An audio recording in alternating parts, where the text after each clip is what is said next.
love it. And Rodgers apparently just posted about his injury on Instagram. Really?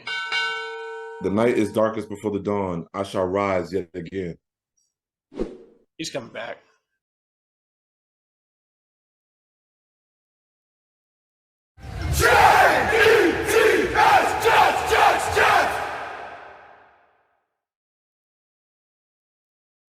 Hey, what's going on, everybody? Welcome to the One Jets Pod. I'm Randy Oz, and here's my new co-host. What's going on, everybody? This is Brandon Batts, originally from New York, but I'm here down in North Carolina, and I'm repping my boys, no matter what. Let's get it. How long you been a fan, brother? I've been a fan since I was about, probably since I was about 10. Wow. About 10 years old, and I'm 43 now, man. So, oh wow, I'm 33 years in. Woo! Yeah, Heartbreak, pain, 96 was my first year, and dude, I was basically sucked into this whole fandom thing back in '96. My buddy got me into it because, well, his dad, he saw that because I had a Marino jersey on. Okay. And we were being loud, and his dad comes in to tell us to shut the fuck up, and he's like, what are you wearing, dude? So he tells me to take this jersey off, and he brings me this freaking corduroy fucking Jets hat, dude. It's got the old logo just like these. Uh-huh. Or actually it's more like the one you had. Mine's custom, but yeah. It's corduroy, and it had one of the, the old school bills that stuck out like 3 miles long and shit. Yeah. And it was all ratty and torn up and shit. Yeah. So, oh man. So from then on, it was kind of like, that was my team. I didn't really get into them right in that first year. They kind of went 1-15, but from then on, as I got older, I started getting really more into football. Got into crowds that were really into football. So I was like, yeah, my team's the Jets, man. Oh, dude, I'd always get laughed at. Always. But Parcells came through, turned the team around, and I always say, that first 14 years that I was rooting for the team, they weren't that bad. I mean, it was kind of one of those things where it was every 3 years, they'd make the playoffs 2 out of every 3 years. Yeah. And then that third year, they'd miss out and kind of be like I wouldn't say kind of maybe a rebuild, but like a retool or something. And then they'd be in the playoffs again for 2 more years, and they'd be out again. It's like a fucking process. And then Rex Ryan came in, made back-to-back championship games. Then we all know how it went from there. We haven't been back, so. You're right, man. I mean, look, we've had a lot of good years. I mean, we've had a lot of good heartbreak. We're not as bad as, let's say, the Lions. Yeah. One of the Lions ever consistently, won anything or exactly have had consistently good seasons. One thing I can say, although the Jets haven't won since '68, we've had some really good seasons. We just haven't been able to put it all together. And this was supposed to be the year that we put it all together. and then, you see what happens. Yeah. Like it happened in 99.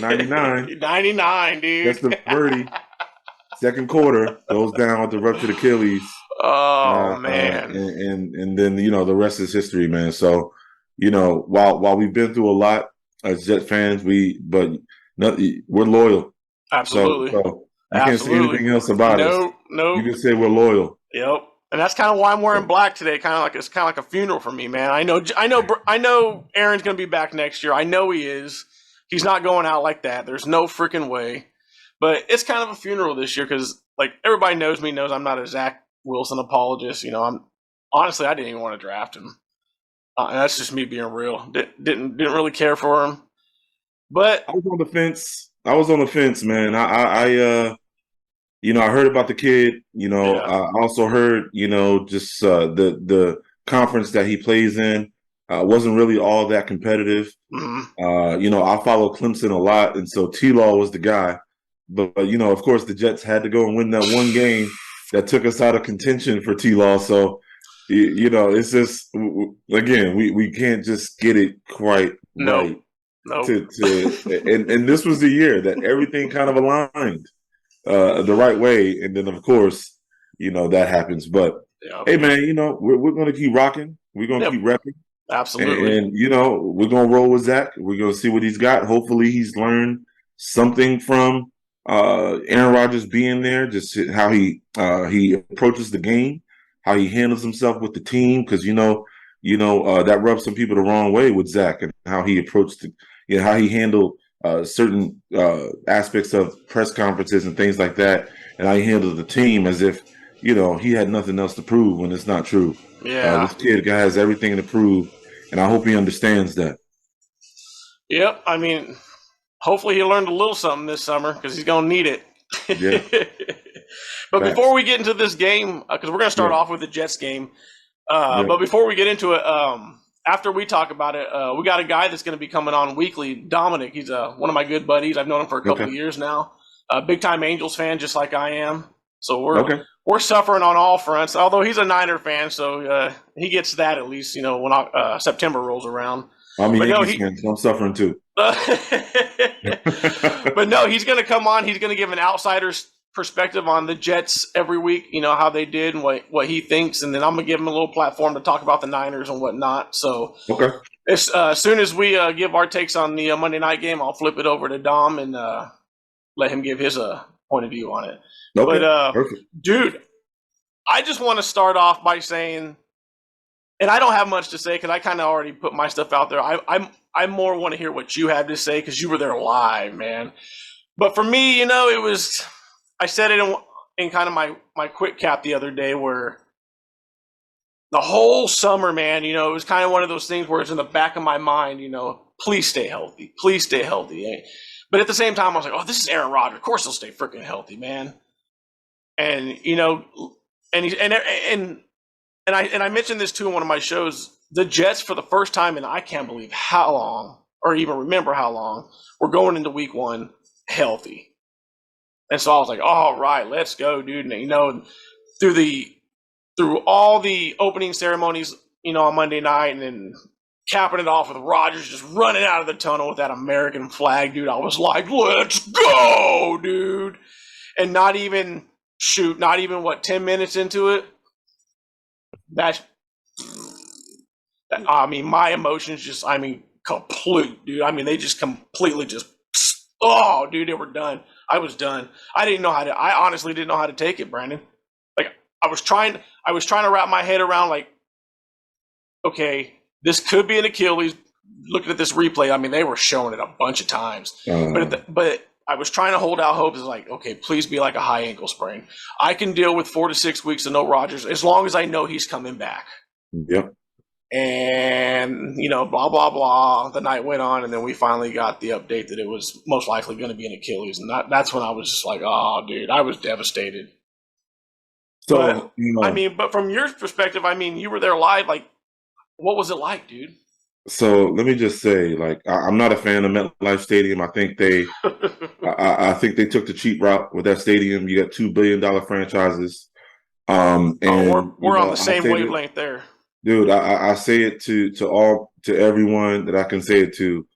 They went the cheap route with this stadium. It could have been so much better. Why not put a retractable roof on that stadium to just to give it, take some of the elements out of the game. But Woody said a long time ago they wanted the elements to be part of the game, and I'm just like, okay, well, you're not really thinking about the fans. Yeah. And on top of that, the seats are kind of just cheap, but. Cheap but expensive. Cheap but expensive. Exactly what it is. But I say all that to say, for the first time, I've been to a ton of games at MetLife, but they made that stadium Monday night look absolutely beautiful, epic. Facts. The best I've ever seen.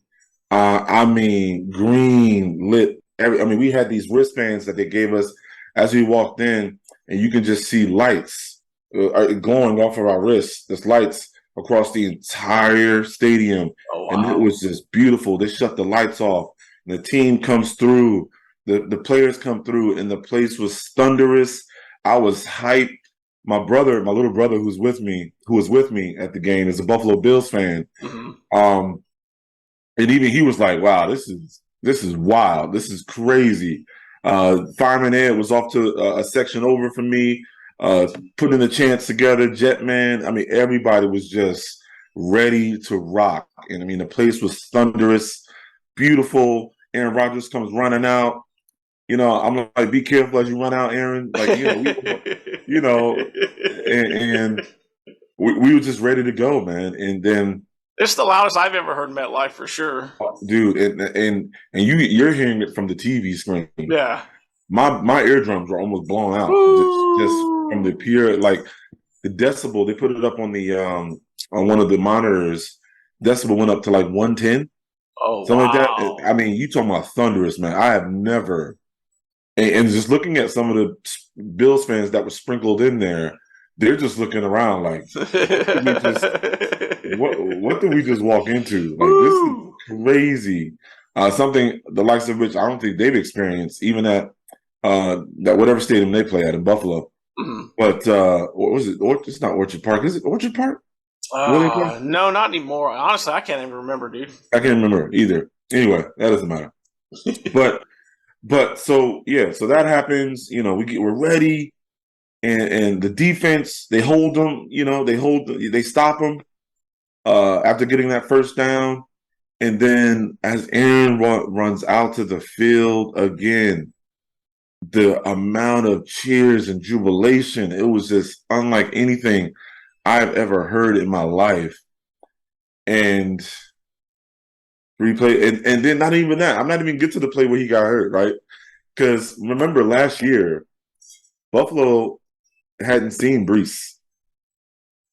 And then the second play of the game, That's true.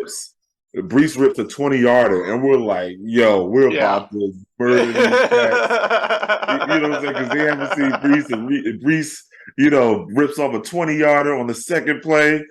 And then, you know, 2 plays later, he goes down. And I was telling my wife, I was like, the quiet that went over the crowd was just, it was unlike anything I've heard. It was so eerie because everybody was just like holding their breath, like, what just happened? What is going on? And everybody's talking amongst each other, like, is it this? And then we're getting all of these messages as he's walked over to the tent, the blue tent. Some people saying ankle sprains. Oh, it's just an ankle sprain. We're good, yada, yada. And some people then it starts to trickle in slowly. It could be an Achilles. And honestly, I didn't want to believe that. I was like, you know what? It's an ankle sprain. That's the only way I can just keep my spirits up at this point. Ankle sprain, keep it moving. And it was just quiet, man, for about 15 minutes. Solid 15 minutes. And then, you know, the defense, you know, Randy, I can't say enough about how our team rallied despite that monumental blow. It's a monumental blow. Absolutely. I don't know how any other way to put it. I mean, you lose an elite quarterback. I'm one of the best quarterbacks to ever play the game. Something we've never had. Never. Something we've never had. Nope. All of it, the anticipation leading up to this game. Hard Knocks, One Jet, Strive. Aaron Rodgers has done everything the right way, saying all the right things, bringing the team together, going to Broadway shows, doing everything, man. Everything was right there for us. And then for it to be over just like that was unbelievable.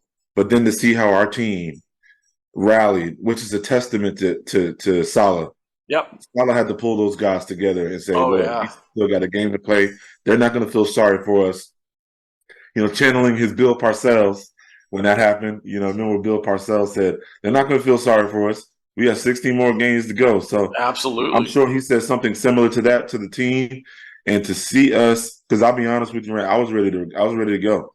I don't blame you. At halftime, I was ready to leave. I was ready to turn it off. Yeah, I started drinking, dude. I didn't plan on drinking. I passed out by the end of the third quarter. I honestly didn't get to finish this game, dude, because I started drinking. I was so devastated, man. Yeah, I told my brother, I was like, man, let's get out of here, man. He was just like, you sure? I was like, all right.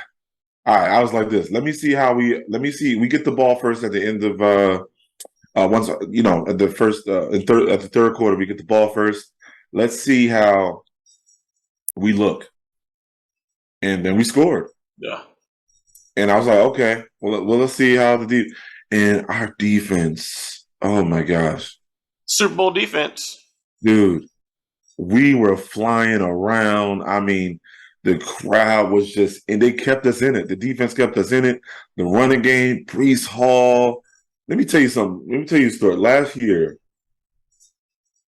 one of the few things, like my wife, I love her very much, and she makes sure that during the football season she don't really, but it was the only time that she could get. She wants us to take some pictures, right? Fall pictures or whatever. And so it just so happens that Sunday the Jets had the late game.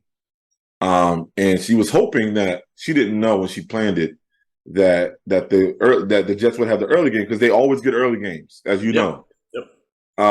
But that one day the game was at 4:30, and she had our pictures were at 5, and it was the game against Denver where we lost Brees and ABT. Yep. And dude, I was so mad because I love just watching I love the way Brees runs. My favorite Jet player of all time is Curtis Martin. Amen. So I have an affinity for running backs. And watching Brees run is just one of the most beautiful things to see, in my opinion. Just watching him run Monday night. I mean, I know he ran out of gas on that 80-yarder. Yeah, he's not totally into football shape. When he gets into football shape, it's going to be nothing but beep, beep, see you later, bye.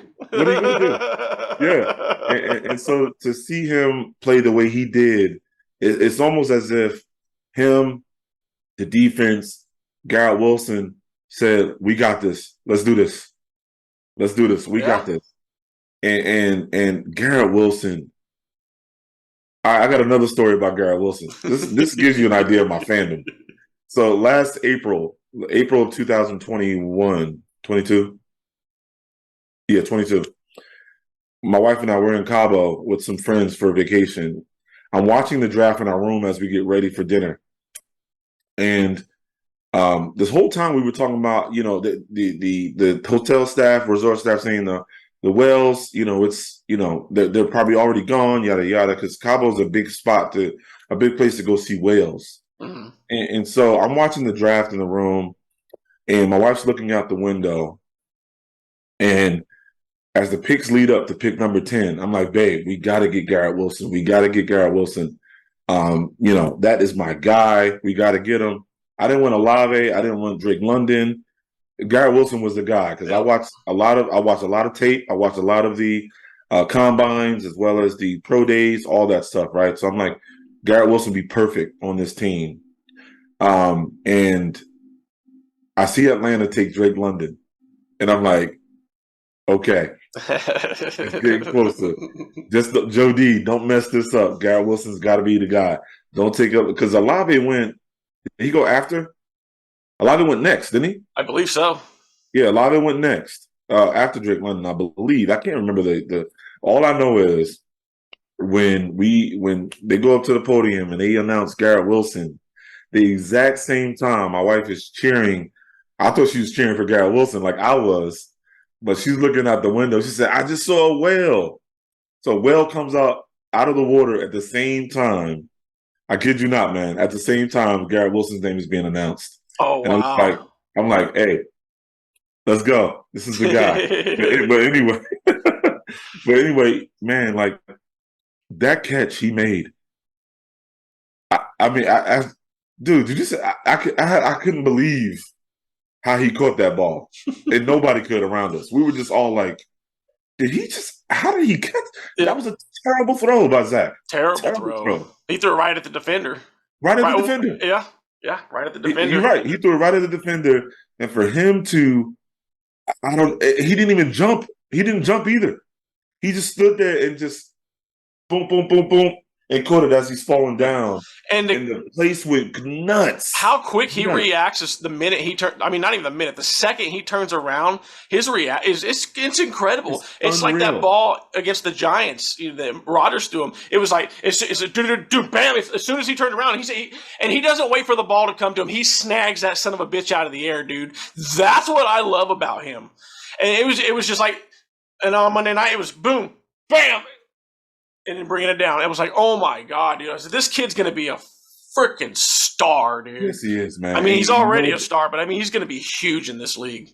You know, the biggest thing about that catch from Aaron Rodgers is that he didn't allow for the defender to make a play because a lot of the times the defender's back is to the quarterback and defender's looking at the wide receiver to see what he's going to do. Right. Because sometimes one of the biggest pet peeves of wide receivers is that they put their hands up too early, and then that allows the defender to make a play on the ball. But not Zach, but Garrett put his hands up at the right, precise time so that the defender could not do anything. To be that in your second year, that says something to you about his talent. He's special. And his nose for the ball. It's just unbelievable. Like, I honestly think at the end of his career, we'll be talking about Garrett Wilson like we were Megatron. I'm just saying. Yeah. I'm just saying. Why not? When it's all said and done, I think we'll be Hall of Fame. Among the greats. If he stays healthy. He is and not only is he a great ball player, he's an even better freaking human being, dude. Absolutely. So, I mean, he deserves everything. Did you see during, I think it was one Jets drive when he playing catch with the young kid that Salah's kid. Yeah, that had not Salah's kid. It was another kid that had a disability. Oh, yeah. And he's like, hey, it was just like, it didn't seem forced. It seemed real genuine. He's like, hey, man, come on, let's go ahead. Let's toss the rock for a little bit. Hug the man. He's very humble. That's the type of guy that he is, man. Yeah. I mean, and I love it. He's intense when he's on the field. Which is what you want. And that's he's not a diva. I've noticed that about this team, man. I mean, Joe Douglas has built a team. It's kind of who was it? I think it was JFM or somebody. Oh man, no, I think it was Michael Clemens. Okay. He did that interview where they're like, how do you go from this and this, and he just flick of a switch. This whole team is like that, dude. Yeah, it's like they're like one way off the field. They're a bunch of, teddy bears, cool ass dudes you like to hang out with. But as soon as they're on the football field, intense. It's on, dude. It is on. Now I got to know. Okay. As we wrap up the Jets before we get into the rest of our picks from last week. Xavier Gibson, dude. Oh man! After that Hard Knocks, heartfelt moment, dude. To making the team with his best buddy that he met, over the summer. Jason over Brownlee. The spring, I should say. Yeah, Brownlee. Yeah. Yeah. Dude. To being the hero on Monday night on 9/11, dude. I cannot describe. We needed that, man. Oh, after my God. After the first quarter, the crowd, we needed that. We needed it. And I can't describe. You had to be there to witness just the jubilation in the crowd, just in my section, seeing him run it all the way in to win the game. I probably lost. My voice was already, on the brink. I lost it. I lost my voice completely on that run. I mean, you jump. I mean, people I didn't know were hugging and all that because we just, we needed it, man. We needed that win. Yeah. And we needed it to end like that. Because I'm telling you, from the TV perspective, the social media perspective, I mean, I saved a few photos. I'm going to edit them to make it look like the 1960s. I mean, it was like watching a Super Bowl victory, dude. Yeah, man. I mean, watching Salah and Lazard on that, as soon as he gets in the end zone, run down the sideline. I love Salah, man. Salah's losing his headset. Yeah. Everybody's running over Salah's headset. I mean, it's completely destroyed. I'm like, hey, pick up the plays. You don't want nobody to see it. I love that Salah. I love that Salah's not afraid to show emotion. No. I love that type of coach. Just like Rex. Rex is not afraid to show emotion. Salah may not be as seasoned. It may not be as seasoned as Rex, or may not be as outspoken as Rex, but Rex also got 30 plus years of coaching. Personality as Rex, but I love to see Salah's growth. Just with the media, and with the team. Over the few years that he's been here has been really great. So, he's got a tough job on his hands. He sure does, dude. Bringing Zach around and ensuring that he has everything he needs. And I don't know if we're going to talk about, going forward, what that looks like or what that should look like. But, I'm happy to do that at another time if you want. But because I know we want to get to the other segment. Yeah. But man. Unbelievable win, unbelievable night. Yeah. Yeah, that's all I can really. I'm jealous that you were there, dude. I really am. I'm just like, man, he's going. Oh, he's lucky. I would do anything to make that game, dude. I mean, I probably would.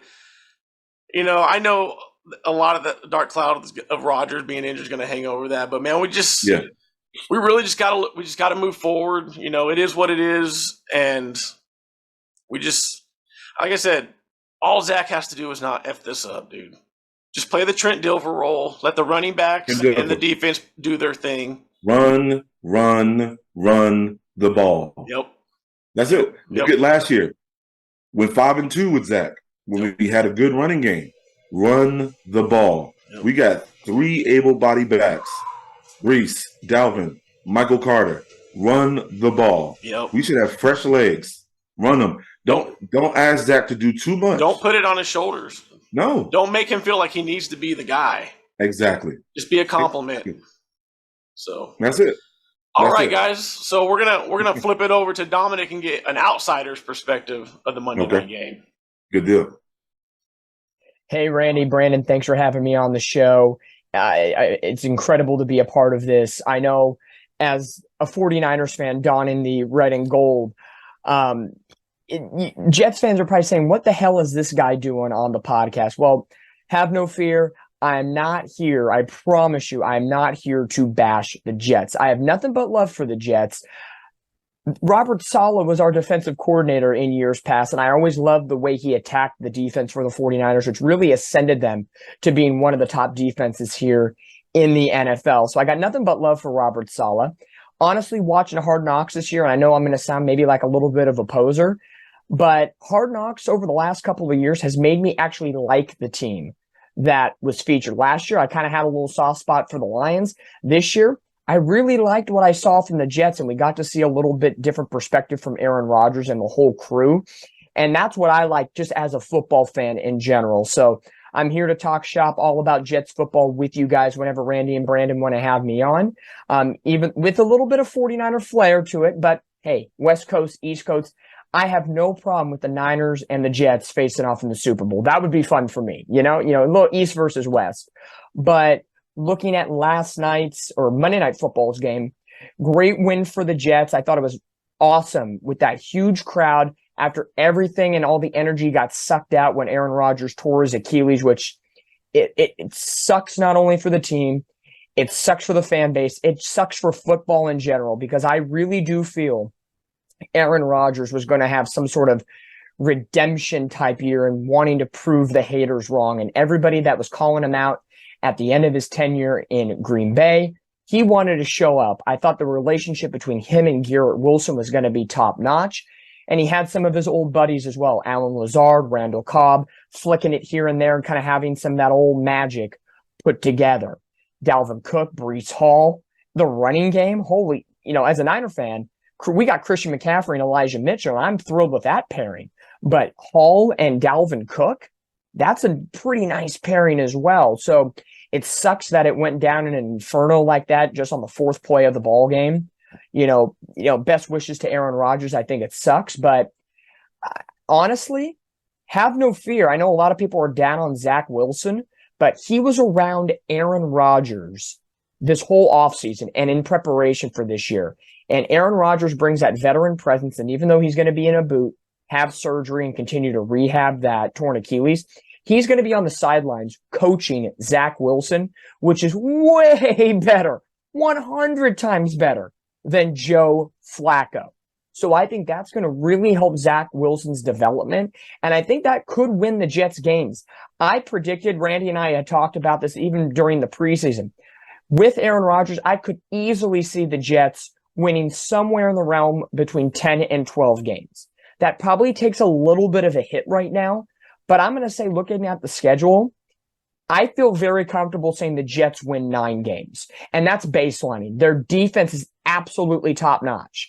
I think their defense, the Niners' defense, and the Cowboys' defense, based on week 1, are the top 3 defenses in football. Absolutely no doubt. That could change throughout the year.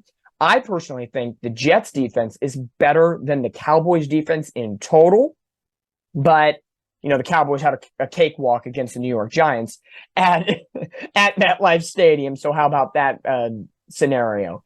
But in general, I see the Jets getting at least 9 wins, no doubt about it. And if they get anything more than that, I think a lot of Jets fans are going to be very happy with that. I know the predictions and the expectations of Super Bowl probably got diminished a little bit, but I still think this team, led by Robert Saleh and the whole crew, is playoff worthy and playoff competitive. Now, again, maybe I'm just drinking the Kool-Aid a little bit.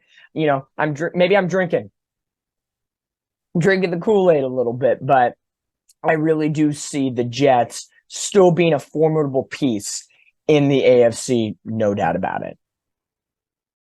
Hey, Dom, I appreciate your takes, and I appreciate the kind words you had to say about the Jets. Trust me, brother, we know you ain't going to hate, man, and much love to your 49ers too, brother, and we'll see you later on in the show. So, Brandon, let's talk about our picks. I went 10-6 this week. Could have been better. There's a few games that didn't go my way, but how'd you do, man? Yeah, I was maybe a little too cavalier with some of the picks, but some of the picks I did not. Yeah, I went 7-9. Okay. So now I want to talk. There's a few games I want to talk about because we don't have to go through all the games. I mean, I just want to go down through some standouts. One of the first things I want to talk about, and I know I'm going to get a lot of hate because I got a lot of Cowboys friends. And I'll say this about the Cowboys, and you can give me your take on the Cowboys. Hell of a defense. Pretty damn good running game. But Dak. I think the Cowboys will only go as far as Dak will take them because while I think they have a really good defense, I don't think it's Super Bowl caliber. And I don't think the running game overall is enough to just carry the team because, I mean, I'm looking at these stats right here. Dak, and tell me if this isn't game manager. He went 13 for 24. Mm-hmm. Couldn't even get 150 yards with no touchdowns, dude. Mm-hmm. I mean, no offense, but that's like Zach Wilson stats. Hello? But Dak isn't catching any flack. If that was Zach Wilson, he would be getting all kinds of shit. Hello? But we're 9.5-point underdogs this week. You kidding me? Come on, man. 4 turnovers. They're going to run it down our throats. Look. And we played, look, not only that, but look, we played a better team. Buffalo is better than the Giants. Absolutely. The Giants stink. I don't, all this stuff about, Danny Dimes, yada, yada. I was telling these Giant fans, mind you, these Giant fans are dancing on our graves, so to speak. Oh, yeah. Because, misery loves company, right? Absolutely. But we actually won. So, take that for what it is. But it's like watching some of the media talk about the Cowboys this week has been just, it's like they've forgotten. Yeah, the Giants are not a good team. No. They have no receivers. No receivers. Danny Dimes has no receivers. And he couldn't run the ball at all. And the one receiver they did have, they got rid of, sent him to Kansas City. Hello? I mean, so I'm just like, I don't know if he's that good. You guys are crowning and anointing the Cowboys. Yeah. Because they beat badly a garbage team. Like, what are we doing? Yeah. So I say all that to say, I think I'm not saying we're going to win this weekend, but I think it'll be a lot closer than people think. Right. Because our defense and our running game is better than the Cowboys. Yeah, I hope there's not a damn Cowboys fan alive thinking they're going to throw fucking 40 on our defense. Nope. If you put 40 on our defense, there's injuries galore that day, dude. But the Cowboys offense didn't put 40. They didn't put 40 up. No, that's true. That is very true. They put that up is what? 100% true. They put up 14 points, 17 points. Yep. I think it was 17 points. Mm-hmm. They put up. So I'm sorry, man. I don't see it. I don't see it. Jet fans are nervous and afraid, yada yada, because of the Cowboys. I'm like, we've owned the Cowboys, and they know it. Oh yeah, we've owned them. The last 4 times we played the Cowboys, we've beaten them every time. Yep. So, and we play them every 4 years. So let that see how far that goes back. I'm not saying we're going to win this weekend, But I'm saying we you know, a lot of people will be surprised that it's a lot closer than they think. Absolutely. I'm 100% on board with you. Now, the next topic I want to talk about, the Okay. Lions winning on the road in Kansas City. I'm going to say, dude, and I said this, I believe in one of my little quick caps, I think the Lions are the real deal. My deal with the Lions is the defense. Uh-huh. If the defense can match the offense, I'm sorry, Minnesota, but you're looking at your NFC North champions. Sorry, Green Bay. Absolutely. I'm sorry, but I mean, if the Lions defense can match their offense, I'm sorry, those are the NFC North champs. Now I'll say this. Dangerous. I'm sorry. No, go ahead. Now I will say this. I do feel as though the Lions are the real deal, right? I'm not trying. I don't want to get, I guess, overexcited about this win over the Chiefs because I know the Chiefs were missing, you know, their best receiver in Kelsey. True. You know, safety blanket, and missing their best defensive player on the D line. We know you and we know that matters as Jet fans. We know that matters. Absolutely. When we lost Quinnen for a few drives, we noticed a difference completely. Oh yeah. So that point is not lost on me. The difference that a great defensive lineman can make or have an impact on the game. They won by 1 point. So I want to see them do it again on a consistent level against good teams. But they are my pick to win the NFC North. Is it nice. NFC North? Yep. NFC North. Yep. They are my pick to win it. I say all that to say, you know, I do think they'll win the NFC North. I think they're the best team. I do too. Absolutely agree. Yeah. Now this one, I mean, every time I look at it, Brandon, I gotta laugh, dude, because I'm like, this dude just signed a $275 million mega deal. I'm talking about Joe Burrow and the Cincinnati Bengals, man. Yeah. Couldn't even crack 100 yards pass. I'm looking at my notes here. Couldn't crack 100 yards passing. Ends up getting benched for a guy, I think, who went 0 for 1. So I didn't watch the game, so that tells me they just ran the hell out of the ball from then on, I guess. Yeah. But how does a team with that much talent not even crack 150 yards total offense? Now, I know it was raining, but we're talking about Cincinnati. These boys should be used to playing in shit weather.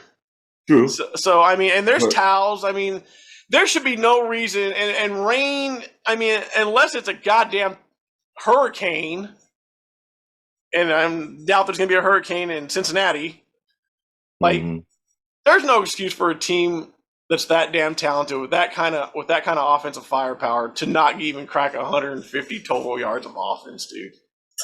I was listening to that game on the way up from, on the way up to Jersey for the Monday night game, and a few things, right? A few things, in my opinion, played a huge part in Cincinnati coming out the way they did. Burrow didn't play the whole preseason, didn't practice either because of the injury, right? So you have that going against them. That matters. Yeah, whether or not you've played with this team before, you got to get back in that flow, sure, that routine, and to not be in that kind of situation the whole offseason can have a major impact on the team, and it did. And in addition to that, it's a rivalry game. The Browns know how to play you. That's fair. Divisional game. That is fair. Those teams know how to play each other. Those games usually or typically are always tight. The Browns always play the Bengals tough, and vice versa. So I think they had those type of things going against them. In addition to the weather, that's never great. But I think those things kind of went against them a little bit in this game. And I foresee them bouncing back this week. Okay. So that's actually some pretty fair points. Now I can't laugh at that segment no more. Now I'm not laughing at this one because this is a rival for the Jets because they looked a little scary on offense, man. I'm not gonna lie, but that defense, like, I'm looking forward to playing that defense. But the Dolphins, man, Tua to Tyreek Hill looks insane. Mm-hmm. But is it going to come at the expense of the running game? Because they were not running the ball at all, dude. And if they become that team that becomes one-dimensional, Tua to Tyreek Hill does not look as insane as it did if you had an adequate running game. But their defense, at the same time, can't be giving up 35-plus points a damn game. Because I'll tell you right now, there's going to be teams in this league that are going to take advantage of that. And the Dolphins, they're going to find themselves looking on the inside, looking out when it comes to playoff time. And that's the point, right? That's the point. These Chargers team, nobody's picking them. Nobody's picking the Chargers to do anything this season. They are talented, but the defense isn't good. Their defense is taking a step back.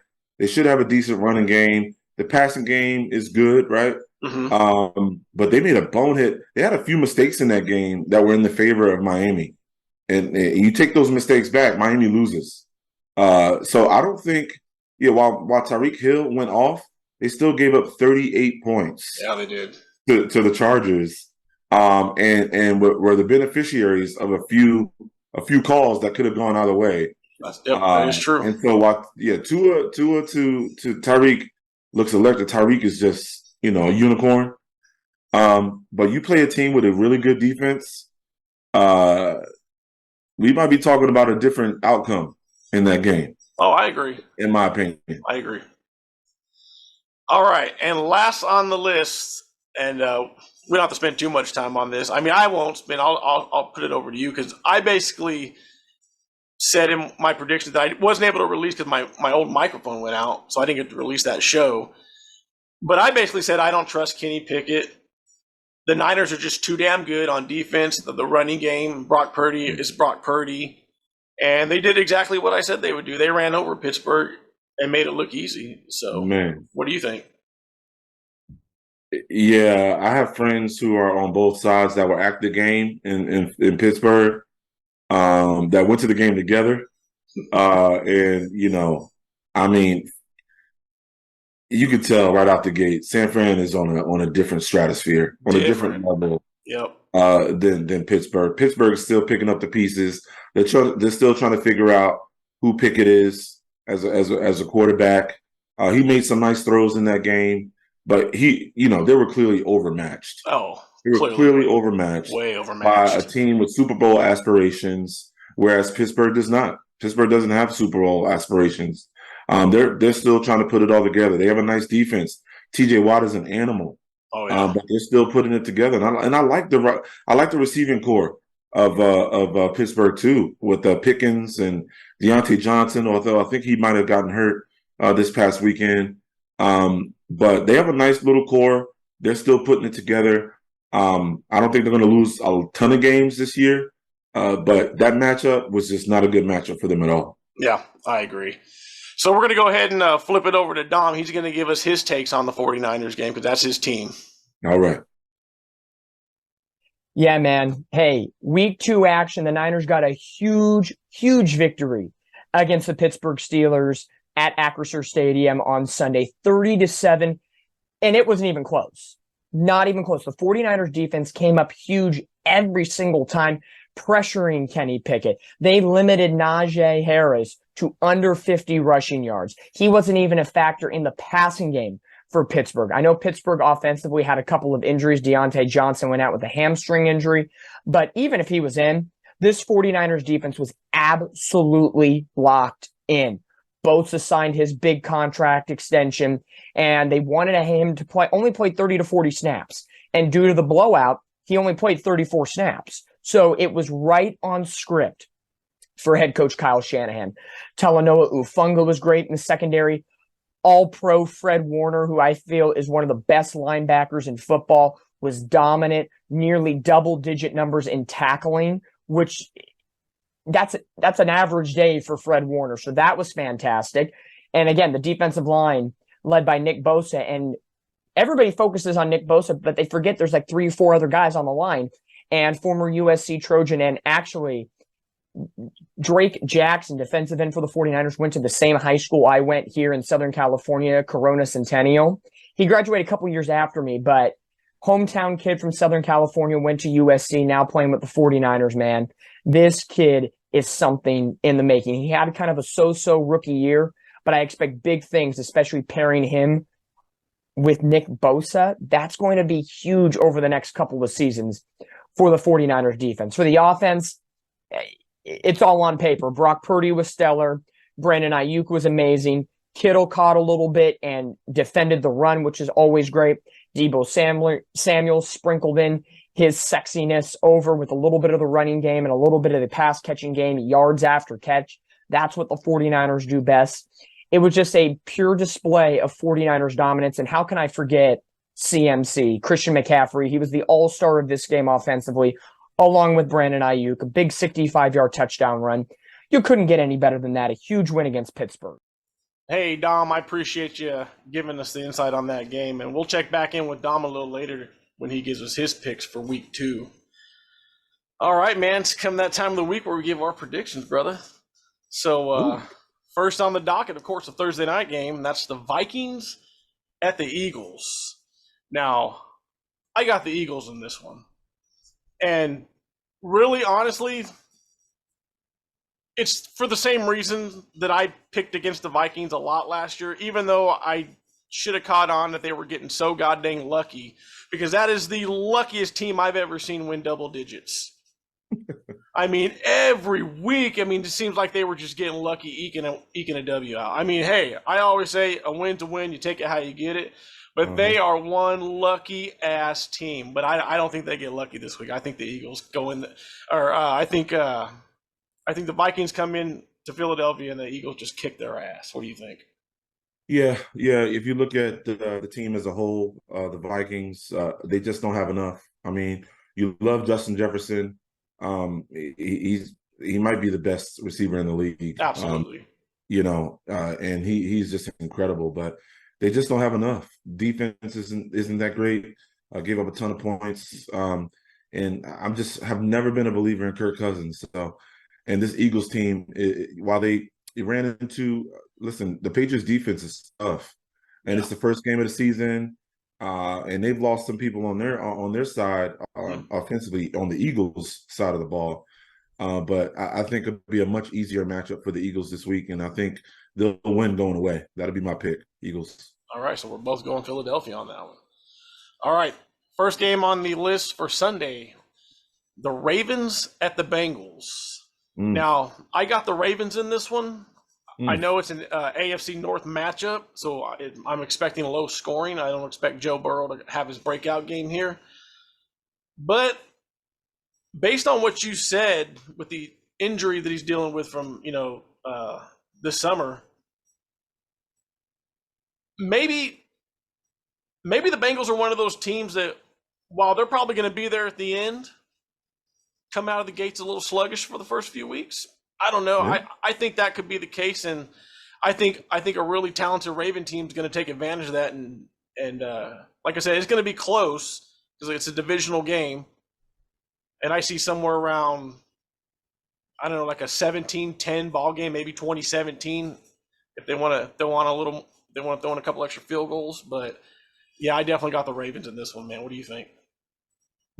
Yeah, this is a pick'em. I think this is a pick'em game. I don't know who's going to show up. The Ravens struggled against Houston for a large part of that game until they opened it up in the late part of the third quarter into the fourth. They lost J.K. Dobbins. I like that other guy. What's his name? Justice Hill. He's nice goal line back. I'm on the fence with this one because I feel as though Cincinnati, could have that bounce back game after hearing all of the criticism this week from the game on Sunday. So please don't tell me you see a Joe Mixon bounce back, because I'm benching his ass this week in fantasy. For anybody that's listening solely on the audio portion, you should have seen this man's face. I see, man. They're at home in Cincinnati too. I'm gonna take Cincy in this game. I like Cincy to bounce back in this game. I didn't see enough from the Ravens on Sunday while they against against a struggling Houston team. The Houston's fair. not expected to get anywhere. That's fair. And they struggled for a large part of that game. And so I think Cincy will bounce back this week. I think it'll be a tight game, but I think Cincy pulls it out. All right. So Brandon's got Cincy, and I got the Ravens in that one. All right, next on the list, the Seattle Seahawks at the Detroit Lions. And I'm going to go ahead and say it, my Detroit Lions. I'm not going to lie, dude. Okay, I'm not a Lions fan, but I did fall in love with the Lions after last year's Hard Knocks. And I don't know, Lions are just one of those teams, like, you can feel they're right there on the cusp. Yeah. If they could just put it together on both sides of the ball. It's like I'm an Angels fan. They're one of those teams that are notorious for not being able to put it together all at once. Either good pitching or they're good batting. That's never good at the same damn time unless it's just for a small, and I'm talking a super small sample size. And that seems to be the same thing with the Lions. They can never get both sides of the ball together on the same page. Now, granted, KC, the Chiefs, they're the juggernaut of the AFC. They are the darling as far as I'm concerned. They're the blueprint. So, and they got a pretty damn good defense, I think. Yeah, the Lions barely beat them, and I give you all the credit to your points. But the Seahawks, man, is it me or did Geno Smith look to regress a little last week? He did. I hope he's not one of those guys, and I'm going to say this as a Jet fan because I'm like, man, good thing it didn't pan out for us to have that mindset, because I hope he's not one of those guys that worked his ass off all this time just to catch a paycheck. Like, that would suck. I wouldn't bother me none. I would just hate that for Seattle fans. But I like to think Geno Smith's not that kind of guy. He seems to be a level-headed kid. So I'm want to give him the benefit of the doubt. It's like I heard, where did I hear? I can't remember where I heard it. Like, basically, like the first couple of weeks of the regular season, especially the way the summer camps and everything play out now, it's almost like an extension to the preseason. Guys are still trying to get their footing from underneath them. Teams are still trying to get together, gel together. Offensive lines are still trying to come together. So I don't know. Maybe the Seahawks are just coming out of camp sluggish, but as far as I'm concerned, like I said earlier, I think the Lions are the real deal. I think this is the season, as far as I'm concerned, what I saw from that Kansas City game, I think this is the year they finally put it together on both sides of the ball. And I like the Lions here, and I kind of like the Lions big here. I kind of like the Lions in a score of like something around like 27-10. Ooh. Well, Seahawks scored only 13 points last week, right? They scored 13 points against the Rams team that nobody really is expecting to do anything this year. What did they lose? 30-13? Man, I was surprised at that game. I picked the Seahawks to win. Yeah, I did too. But I'm with you. I'm going with the Lions here at home. They got 5.5 points. So I'm going with the Lions at home.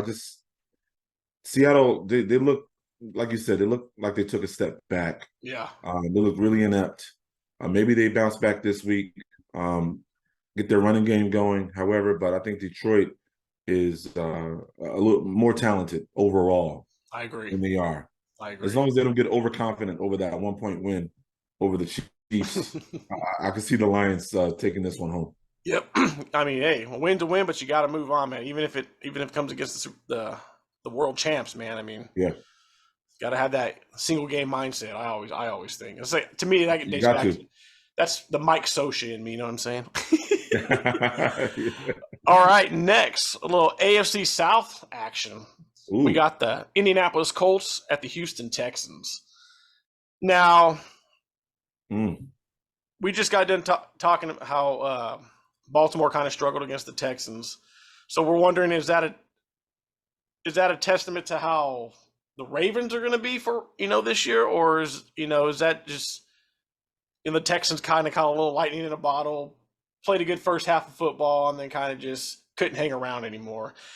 And to be honest with you, I think it's the latter. Yeah. I think they were just pumped up. Maybe the Ravens are struggling a little bit. Like you said, injuries.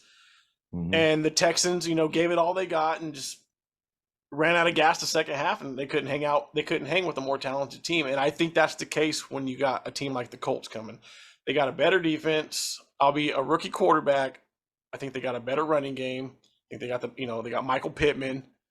So I like the Colts in this one. And I know it's an AFC South matchup. I know it's division rivals, but I kind of like the Colts. I don't know, something along the lines of like 27-7 or something like that. I don't see the Colt. I don't see the Texans putting much of a fight. Yeah, I agree. I think that game against the Texans with Baltimore was more of an indictment on Baltimore than it was, Houston improving. I think it's more so, just Baltimore maybe overlooking them a little bit, getting off the schneid a little sluggish. Sure. And with the Colts, seeing how they rallied, despite the loss of Jonathan Taylor, their best offensive player, him not playing because of the holdout. But yeah, I foresee the Colts taking this one. And I don't know. I feel like it might be a little closer than we think. I'm thinking more so maybe 24-17, something like that. Okay. Is what I'm thinking, because I'm still trying to figure out where all of the Colts points are going to come from. And I just remember one of the touchdowns they scored was on defense. That is true. Could have gone out of the way when DeForest Buckner picked up that fumble that the Jaguars. He threw that thing and it was it could have gone out of the way. And that was one of the deciding factors in that game was that touchdown on defense. So I'm going to go 24-17 Colts in this one. Not bad. I like that. All right. Usually every week I usually have a what the I'm just saying what the fuck game of the week. It's kind of like that game where like nobody gives a crap about, And honestly, there's two of them. There's this one, and of course you got I think the Giants and the Cardinals, but the Bears and the Bucks is where we're at right now. I mean, that game. I'm not sold on Justin Fields. I never have been. I don't know, man. The Bears. The Bears. I don't know. Like it's like 1 week, it's like the Bears like, oh, take me serious, and then the very next week they're like, oh, just kidding. And the Bucks, I mean, to me, like,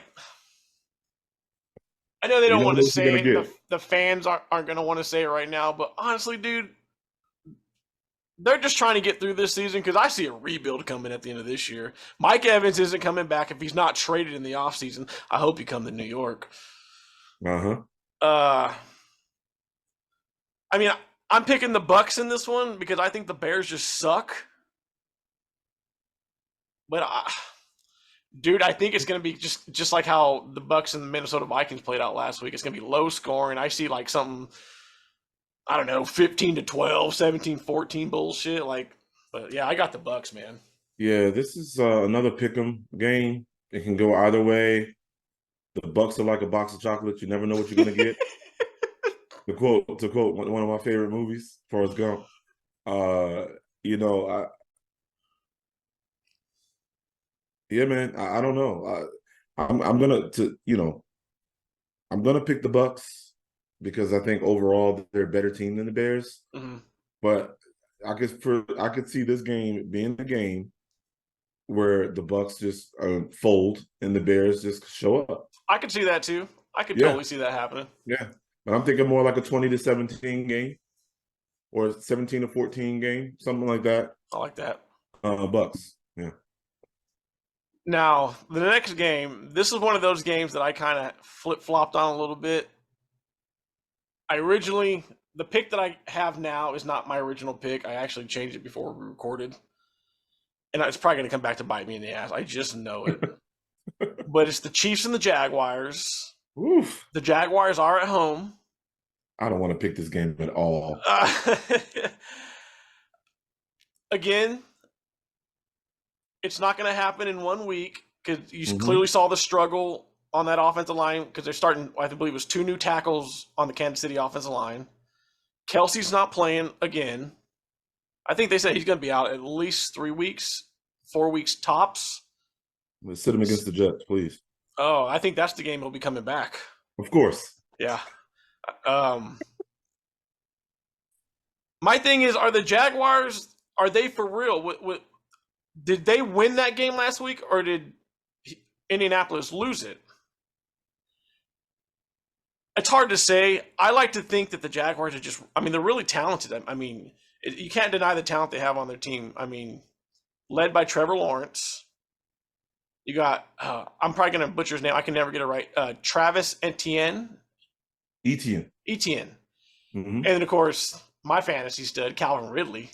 Oh, yeah. Monster. I mean, that's a team that, but their offensive line, they just lost Scherf, I believe is his name. Brandon Scherf. Yeah. I mean, I didn't pay too much attention to the injury after he went out, so I'm not sure if he's playing this week. I'll have to look at that. I didn't even put it in my notes. But that's a huge loss for the offensive line if he's out. I mean, wasn't he a free agent of theirs? Like, was it last year or 2 years ago? It was. Yeah. Yeah. I know the Jets were looking at him, but he decided. Yep. Yeah. And so, while I really like the Jaguars, and I do think they will win the AFC South, I ultimately swapped the pick and picked the Chiefs in this one. I just don't see Patty Mahomes losing 2 straight fucking games, dude. I mean, we're talking about the league's GOAT, the league's current GOAT at quarterback, dude, and one of the most winningest, well, I wouldn't say most winningest, but like one of the all-time great coaches in Andy Reid. I just don't see those two letting that freaking happen, dude. So I got the Chiefs. Now, I think it's going to be close. I think it's going to be something like we saw with the Lions and the Chiefs, something like 24-21, somewhere around there. This one is another tough game to pick.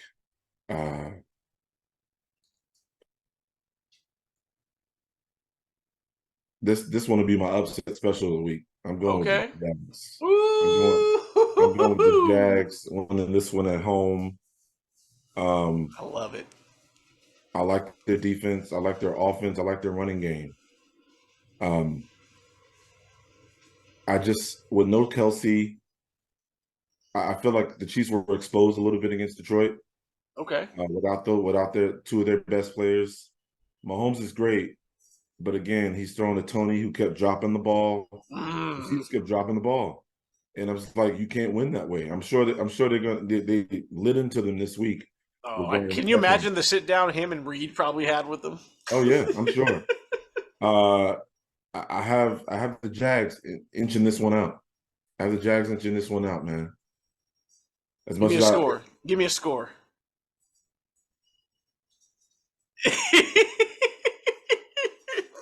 20-17. 20-17. Overtime game? Nope. Oh, okay. Not bad. I like it. He took my original pick, and he's man enough to say it too. Because I wasn't. I wanted the Jags so bad. But then, as you were typing, when you were like, "Hey, let's do this," and I was like, "All right, man." I was in the middle of doing finishing up my picks, and I kept looking back at that game. And I was like, "Oh, I'm gonna change it," because that like I said, that whole notion of Andy Reid, Patty Mahomes, I just don't see it. I personally, I wanted to pick the Lions so bad Thursday. I wanted to pick the Lions so bad, and you saw my post, right? Yeah. I originally picked it, and I'm doing it again, dude. Yep. I'm doing it again. I guarantee you it's going to come back to bite me in the ass. Oh, I never learn. I wear this logo on constantly, so of course I never learn. All right. Now, I think this next game is kind of, in my opinion, how you call a pick'em game. Mm-hmm. Packers and Falcons. Mm-hmm. I'm picking the Packers mm-hmm. solely on the edge of quarterback play. As far as anything else goes, I mean, it could be it's Desmond Ritter's not it. It is what it is. I think the edge here and slight edge goes to the quarterback play, and I got the Packers in this one. I would say something along the lines of 24-10. Yeah, Pack put up 38 points, man. That's right, they did, didn't they? Let me change that. I want to change my score. Thank you for reminding me. No, I want to change my score. Packers 31-10. There you go. There we go. Yeah, I got the Packers in this one too. Jordan Love looked better. The running game, Aaron Jones looked great. And their defense played well too. People forget Packers had a decent defense last year too. And I just Desmond Ridder for Falcons, he's not it for me. Bijan, I didn't even know who he was going into the season. Now the rookie running back is phenomenal. I mean, Bijan Robinson, he's a stud already. Just watching some of the plays he's made this past weekend, but it's not going to be enough. And I think the Packers, win this one, maybe 31-21 is what I'm going with. I'll tell you right now, the Falcons want to have any kind of success, they better get that quarterback on the same page with Kyle Pitts. You better feed that man the ball. Yeah, give him the ball. I mean, I think it was like halfway through the game. Yeah, halfway through the game, I'm looking at my fantasy, and I'm like, how the hell are we halfway through this game and Kyle Pitts ain't got at least 3 points on the board right now? Like, are you kidding me? We were in the fourth quarter, and neither Kyle Pitts or Drake London had a reception. That's freaking – that's got to change. I mean, if they're not having any success, that's got to change this week. Yeah, like this week, it was the running change. game. Yeah, it was Algier. It was Algier and Bijan that was scoring for Falcons. Yeah, that's not going to cut against Green Bay. No. All right. Now, this next game, I almost went the opposite solely because of the I'm not going to call it an upset. Them sons of bitches out there on the internet land can call it an upset, but as far as the Jets beating the Bills, that wasn't an upset. No, I picked the Jets too. Same here. We match up better. We match up great with the Bills. Absolutely. Yeah. And the reason I almost went the opposite, and we're talking about Raiders and Bills here now, I almost went Las Vegas solely because of maybe how the Bills are feeling coming out of that Monday night game. Mm-hmm. But then I thought, you know what? No, this professional ball players. I tend not to like to go that route. So I'm just going to straight up pick the more talented team, and I'm going with the Buffalo Bills. I think they get back on track, get back in the mix, swing of things, get back in the mix of the AFC East. McDermott and Josh Allen, I think. They're not Patty Mahomes or Andy Reid or anything like that, but they're one of the darling duos of the NFL, and I think they're going to find a way to bounce back and beat a less talented team like the Raiders. And it's at home. It's the Bills' home opener, so that place is going to be rocking. Bills fans show up. If they can make it into if they can make it into the stadium, if they're not all tore up from jumping through tables, morons. Jesus Christ! No, I got no problem with Bills fans. I think they're cool, but no, I really like the Bills in this one. Oh man, honestly, I think. How much points did the Raiders put up last week? 17. Oh yeah, I like. They won by 1 point. Yeah, I'm going 30-17 Bills. I agree. Yeah, I don't think it'll be close. Yeah. I just think, especially being a home opener for the Bills. Yeah, they're gonna get some get back this week after that. Oh, they're gonna be Monday Night Football game, and the Raiders are not talented enough. This might be they might have the highest score of the week. I can see that. That absolutely. All right, next we got Chargers at Titans. Now we got one team. We got the road team here, who put up 38 points last week. Who's that? And we got one team who couldn't even crack 20. Couldn't even 20 points. 20. Yeah. And I don't even know how good the Saints really are. I mean, we're gonna find out. They didn't look too good. I mean, I like the Titans' defense. They're pretty good. But I think this is another one of those games where it's going to come down to where you give the edge to quarterback play, like Justin Herbert or Ryan Tannehill. I mean, that's kind of how I'm looking at it. And I with that, I picked the Chargers, and I'm looking something at like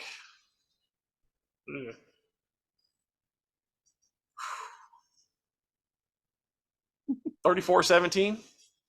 Yeah, Yeah. I can see that. I got the Chargers 28-10. Okay. Do you think at some point, because I think right now he's like third string, but do you think they start Will Levis at any point this season? I mean, He doesn't seem like he's been able to put it together since they drafted him. Mm-hmm. Yeah, I mean, it's a possibility. I can see it. Because I feel like they drafted him to like maybe not start him right away, but eventually start him sometime this season. Mm-hmm. But from what I've seen coming out of camp and and he's third string right now. Like, oh, dude, I'm wondering if they're starting to question that pick. I mean, I never had faith in the guy. There were some Jet fans that were talking about maybe drafting. I was like, oh, that'd be the biggest mistake of all time, dude. That'd just be a waste of a pick. So, yeah, I got the Chargers, and you got the Chargers too, right? Yep. Okay. All right, next, and game of the week, Jets Cowboys. Not yet. Not yet. Okay. We're almost there. And as soon as we give our takes on this game, we're gonna flip it over to Dom to give his takes. Okay. 49ers at the Rams. Now, as far as I'm concerned, the 49ers are the darlings of the NFC. They're going to probably be my Super Bowl pick to represent the NFC. It is a divisional game. The Niners. Do I got this right? Are they on the road? Did I write this right? Or is it in San Francisco? It is in. Hold on.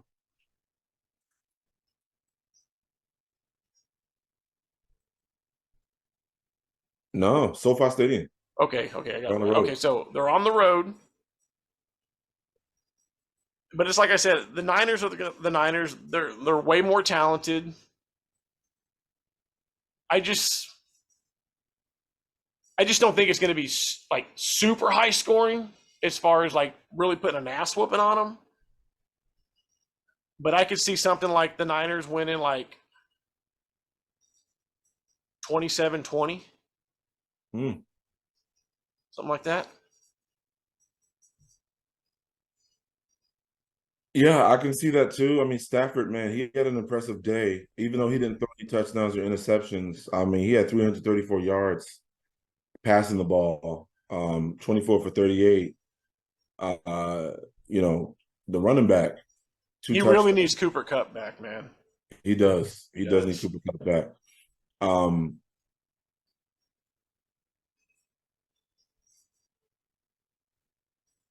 So yeah, I see Niners winning this one too. I like your score. I'm thinking that too. I'm thinking maybe 28-21. Okay. Something like that. Right on. Because I do think the Rams, you know, they showed something on Sunday. But I don't think it'll be enough to beat the Cowboys. Yep. I mean Cowboys, beat the Niners, excuse me. Beat the Niners. Yeah. 100% agree. Yeah. All right, Dom, go ahead and give us your take. All right, that's where I'll cut it. All right, Dom, I appreciate that. Looking forward to that game, actually. Yeah, me too. Next on the list, Giants at Cardinals. This is another one of those games, like I mentioned earlier, it's kind of those WTF games. I mean, to me, this is an easy pick. I think the Cardinals stink. I just think they're the bottom of the NFC West as far as I'm concerned. They had a fire sale right before the season. Right before the season. So, yeah, they're trash, man. So, I like the Giants in this one. And I actually like this as a bounce-back game for the Giants. And I'm talking something straight up like, I don't know, like 27-3. Yeah. Okay. Yeah. I'm talking statement game for the Giants. The Giants are going to be like, hey, screw last week. We're showing up this week. So there you go, Giants fans. From a Jet fan, you're welcome. I'm just not a believer in the Giants. I think they'll win this week, but I think it'll be closer than we expect it to be. I'm just not a believer in the Giants at all. I think I'm thinking 2013, something like that. I think will be the final score of the game, in my opinion. I don't know. We've talked about it, but yeah, I'm thinking Giants 2013. They'll win this game just on this, because the Cardinals are just on the downtrend. Yep. Cardinals are the Cardinals. Yeah, pretty much. Now, while it's not the final game on the list, but it is the game of the week, and that's the Jets at them Cowboys. I got the Jets, man. Straight up. Let's do it, baby. I'm picking the Jets, dude. I'm not about this whole same old Jets mentality. Jets are gonna jet. Like, this is a whole different squad. This is a squad with a mentality that I've never seen in a long time. Same old Jets would have lost Monday night. They absolutely would have, 100%. Yep. And so I think while we're on the road, I mean, we're talking Dak Prescott. Again, couldn't crack 150 yards, no touchdowns. Luckily, no interceptions. That could change this week. I mean, Jordan Whitehead, he might got another $250,000 incentive he's looking to crack. Yep. So, I mean, isn't that something? That's unbelievable. That was awesome, man. I was so proud of him. Good for him. He deserves it. And so I think it's going to be a lot closer than some Jet fans probably think. I could see the Jets eking one out, something along the lines of 20-13. Okay. Couple of I'm just gonna say it. Couple of long runs by Breece Hall, and one of them's gonna be a touchdown. I think Dalvin Cook finally sees the end zone. Mm-hmm. And the rest, it's going to be up to Greg the Leg.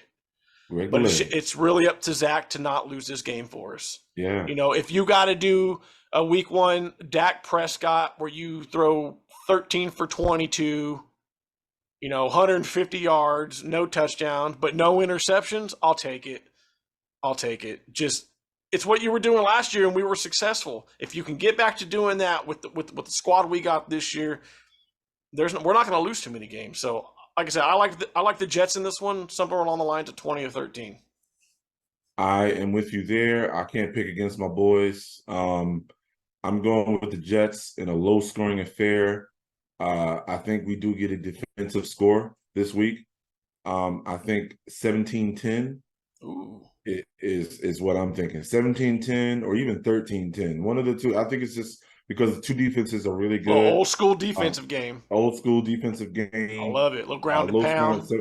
Ground and pound. Run the ball. Keep their offense off the floor. Wear their defense out with our running game, because we have a better running game than the Cowboys. Yep. We just do. I like Turbine, or whatever his name is, Turpin, and Pollard, but they don't compare to Michael Carter, Dalvin Cook, or Breece Hall. Who does? Yeah. So run the ball is what I'm saying. Run the ball. Absolutely. And 13-10 or 17-10 is what I'm thinking that final score is going to be in the Jets' favor. Love it. I'll take it. I'll take any kind of dub. All right. Now, I guess you could sum this up. Definitely a pick'em game. It could definitely fall under the WTF game. But I'm talking Commanders at Broncos.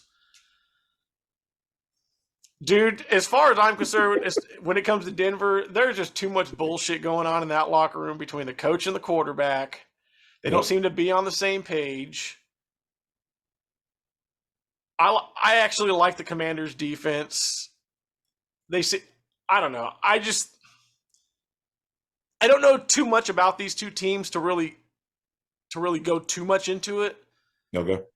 But it's like I said, I see too much going on in Denver to think that they're even focused on football right now. I mean, they're talking about Russell Wilson kissing babies and all this. Whatever. I remember when it used to be a circus in New York like that. Yeah. But I don't know. I kind of like the more focused team, I guess you would say. I like the Commanders' defense.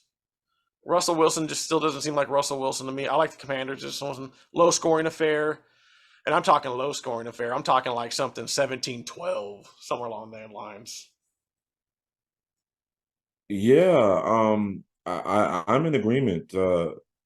I mean, Broncos only put up 16 points on the Raiders. They arguably have the better team overall.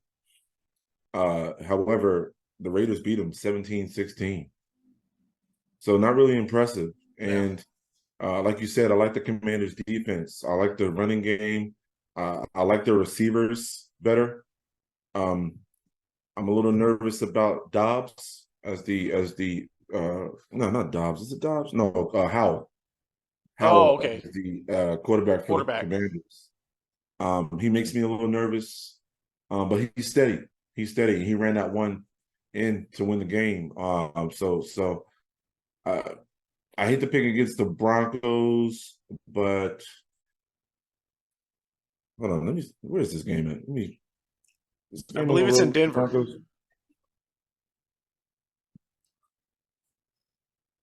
I'll give Denver the nod on this one. Okay. In a tight game. I'm talking again like 17-13 type of game. Love it. Is what I'm thinking. The Broncos pull this one out. Only because of the quarterback play. That's the only difference for me. I think Russell Wilson, while he does not look like the old Russell, I think he's still better. That's fair. Than the Commanders' quarterback. That's fair. More experience too. Yeah, more experience. For sure. Yeah. I can respect that for sure. All right. Now we come to the end of our Sunday night list, or our Sunday list, I should say, for the Sunday night game. And it's a little AFC rivalry action. Dolphins at Patriots. And they both just like end in a tie. I was hoping you were going to say that. I wish that would be the ultimate outcome. Because I don't want the Dolphins to be 2-0. No. And I don't want the Patriots to win any games at all. I'm with you on that one. This one, again, was another tough one for me because it's like we said earlier, the Patriots defense is talented. Yeah. They will come to play. The offense, to me, is still a big question mark. I still don't trust Mac Jones, never have. I don't know. I guess for me, I'm just gonna say for me it's gonna be the X factor in this game, and that's Tua to Tyreek Hill. I don't think it's gonna be as high scoring like it was against the Chargers, but I can see something like, I don't know, either somewhere along the lines of like 21-24 or 27-24, and I got the Dolphins winning. So I actually got them going 2-0. So it pains me to say that too. I actually have the Patriots winning this game. Wow. Okay. Do tell. Because of their defense. Okay.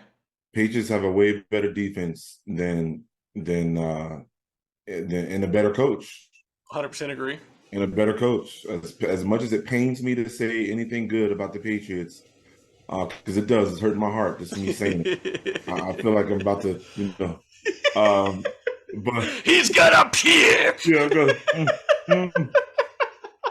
but I just see it being a lower scoring game. Like you just mentioned, I think maybe a 21-17. I think 21-17 Patriots. I think they pull this one out because of their defense. Wait, where's this game? Where's this game at? It is in Foxborough. Yeah. I got 21-17 Pats. All right. This one. And the Jets being the only 2-0 team in the division. I love it. Oh, I love it. Now that you put it that way. All right. So we're down to our final two games, and both of them are Monday night games. The first game we got here, Saints at Panthers. Hold on, let me fix this. Ugh. Yeah, Saints at Panthers. Saints. Yeah, I got the Saints. And it's like I said earlier, are the Saints good? No. Or was that a testament to how good Tennessee's defense was? Like I said, I don't know. I don't know too much about the teams to really like understand that portion. but I don't trust rookie quarterbacks. Now, granted, I know what it's like to have a rookie quarterback, and so I know what it's like. I know what kind of expectations you should have, and I know what kind of expectations a lot of these fans actually have, considering who their quarterback is and where he was drafted. But at the end of the day, he's still a rookie quarterback. They're still dumber than a box of rocks. They're still going to make a bunch of mistakes. And if you're counting on your rookie quarterback to win you a ball game, you're going to lose every damn time. That's just my opinion. So I like the Saints on here in this one. I like the veteran. I like the more veteran team, the veteran quarterback. So I just see the Saints going into Carolina and beat them. I don't see a high scoring game. Like I said, I love Derek Carr. I'm a Fresno State Bulldogs fan. I mean, they're right here in my backyard.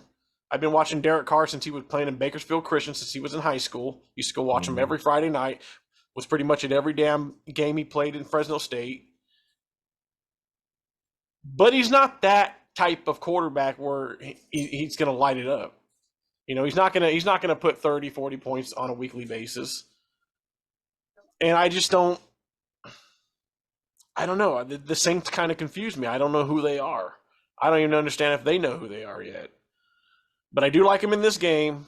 And somewhere along the lines of, oh God, I don't know, 2017. Yeah, I'm right along with you. Saints, better team, more experienced, and I'm just not a believer in Carolina, even though I live in North Carolina. I'm rooting for, not rooting, but I'm thinking that the Saints will win this one, and I got them winning 28-10. Okay, yeah. Nice. The Olave factor. Ooh, he is nice. Nice call. So, nice call. Yeah. All right, next. Now I touched on this next team's quarterback, how much I don't trust him. Now, it's not that I don't trust him in the sense that he's a crappy quarterback. I just don't think he's there yet. I think it's a bit of a fundamental issue. I think it's going to take a couple of years. I'm talking about Kenny Pickett. Yep. And obviously I'm referring to the Browns at the Steelers. And based off what I just said, based on me not trusting Kenny, I don't see him bouncing back from that loss against San Francisco. I don't think he's that type of quarterback just yet. I got the Browns in this one. And believe it or not, I got the Browns winning by at least 2 touchdowns. We're talking the Deshaun Watson, Elijah Moore type factor. We're talking Nick Chubbs. Dude, I'm talking 27-10. Yeah. Browns. I can see that. I can definitely see that. I got the Browns in this one too. I just think they're the better team overall. Pickett is still figuring it out, in my opinion. I think he's a nice young QB, but not there yet, as you mentioned. I have the Browns 25-17 in this one. Nice. So I have 25-17. Now, if I can, let me ask you a question regarding the Steelers. And you've heard about it, at least I have, this entire offseason going into the first week. How Mike Tomlin's been there, I think, for 17, 18 years? Yeah. Never had one losing season. Is this the year? Based on what you saw last week, based on going into this week, how we think they're going to play, do we think this is finally the year Mike Tomlin has a losing season? You know, it's a question worth considering. If you look at their schedule, I think the schedule is going to be the big. I think the schedule is going to be the big thing in this one. If you look at how they got the Browns, Raiders, Texans, Ravens, then they have an early bye in week 6. Then they play the Rams, Jags, Titans. I can see them losing all 3 of those games. Then they have Packers, Browns, Bengals. I can see them losing those games. They have the Packers, then 2 back-to-back division games? Yeah. Wow. Then they play the Cardinals. They could probably win that one. Then they have the Patriots, December 7th. I can see the Patriots winning that one. Oh, yeah. then they have the Colts, and then the Bengals, and then the Seahawks, and then the Ravens again. Like I just unless they improve dramatically over these next few weeks, I don't see. Yeah, I don't see how they don't have a losing record this year for the first time in Tomlin's career. That sounds like that could possibly end up being somewhere along the lines of like a 7-10. Yeah, 7-9 type of record. Yeah. Yeah. Yeah. Now I don't think it'll cost him a job. I would think no. Tomlin has built enough of a reputation to be like, okay, I think I can get this thing back on track. Just give me some damn freaking, give me some talent. Give me some more talent. Because who do you got in that division? You got the Bengals, who are, for a lot of people, are the darling right now of that division. I mean, they've won it, the last couple of years, I believe. Mm-hmm. Ravens. The Ravens, who I think we both agreed might be a little sluggish coming out of the gate, but hey, the Ravens would be one of those teams that they're probably eventually going to turn it around and be the Ravens. I mean, they're too talented not to be. Lamar Jackson, OBJ, I mean, then you got the Browns, who I think are a team on the rise. I don't think they're a joke. The Browns are one of those teams that are on your schedule. Like, you don't want to overlook them. You do that, and they'll hand you an ass beating easily. And then you got the Steelers, who, like I said, I just don't trust Kenny Pickett, and I think they're kind of in a phase where they're really trying to figure out just who they are right now. Are they going to be a team that's like they were when Ben Roethlisberger was here, where you throw it a little more than you run, or do you go old school? Or do you go old school? Yeah. So I mean, that's just kind of where I am with the Steelers. But I was just curious on your take on that, because it's just one of those things that I've heard all offseason about, and I'm not shaming Mike Tomlin in any way. I think he's a fantastic coach, and he deserves all the accolades he's received, while being a head coach. It's just, like I said, it's one of those things that I've heard, and I was just wondering, with the team that they're put together this year, could this be one of those years where it's just not the Steelers' year, and it could be his first one? Yeah. But I like your take on that. So before we end the show, we're going to go ahead and throw it over to Dom so he can give us his takes. So take it away, Dom. Yeah, my picks for this week. Week 2 is going to be some interesting action. I have about 5 games circled on my calendar that I really am going to sit down and watch and enjoy, because I really do feel tough, hard-nosed battles that you want to see early on in the season. And the first one's Thursday Night Football. Vikings, Eagles. The Vikings getting shocked against Tampa in week 1. The Eagles just squeaking by the Patriots. I feel both teams are still trying to find themselves. And these two have had a little rich history over the last couple of years in the postseason and in the regular season. But I'm going to take the Eagles in this one. Packers shocked the Bears, or some people say they didn't shock them at all. But Jordan Love gets his first win at the helm of the Packers, and I think he gets his second victory in as many weeks. I'm going to take the Packers over the Falcons. Buffalo lost at the hands of the Jets, but I think the Bills get their first win of the week, defeating the Jimmy Garoppolo Las Vegas Raiders in this one. Cincinnati, I really do feel this is another game that I have circled on my calendar. Joe Burrow's got to bounce back. 82 yards, no touchdowns is not what you're going to want to see, and he's not going to want to see that from now the highest paid quarterback in the NFL. So I think Cincinnati at home bounces back. I know the Baltimore Ravens lost J.K. Dobbins for the season with the torn Achilles as well. So I'm going to say Cincinnati squeaks by Lamar Jackson and the Ravens. Another interesting matchup, Lions hosting the Seahawks. Just for pure purposes, I didn't like what I saw from the Seahawks last week against the Rams. I know I talked about it earlier when speaking of the Rams, but I really like Detroit. Jared Goff's got this team going. Their defense is looking more legit and legit as each week goes on, dating back from last season. Give me the Lions over the Seahawks, and that would make my 49er heart happy. If the Niners can start 2-0 and the Seahawks are 0-2, that's phenomenal. Who could ask for anything more if you're a fan of the 49ers? Chargers had a tough one against the Miami Dolphins last week. I think they get on the winning side of things this week, going on the road to Tennessee. I'll take the Chargers. Tampa Bay is a little bit surprising, but Baker Mayfield's got that team rolling. He's got a good connection with Mike Evans and Chris Godwin. I'm going to say Tampa Bay goes 2-0 and defeats the Chicago Bears. This one is probably the hardest pick of the week for myself. Chiefs at Jacksonville. I have Jacksonville winning this game unless Travis Kelce plays. If Travis Kelce does play for Kansas City, I'm going to say 51% I favor Kansas City, 49% Jacksonville. But right now he's questionable. I'm going to lean on the side that he doesn't play for conversation's sake. I absolutely love the combination of Lawrence with Ridley. Give me Jacksonville if Travis Kelce does not play. Colts will definitely defeat the Houston Texans. I feel Richardson did a phenomenal job at quarterback, even though losing to Jacksonville. The Colts team is in a better direction, I feel, with their rookie quarterback. Give me the Colts to get their first win of the year. I already mentioned the 49ers defeating the Rams, in my opinion. That's going to be a game I'm going to definitely have to watch that one, so go 49ers on that one.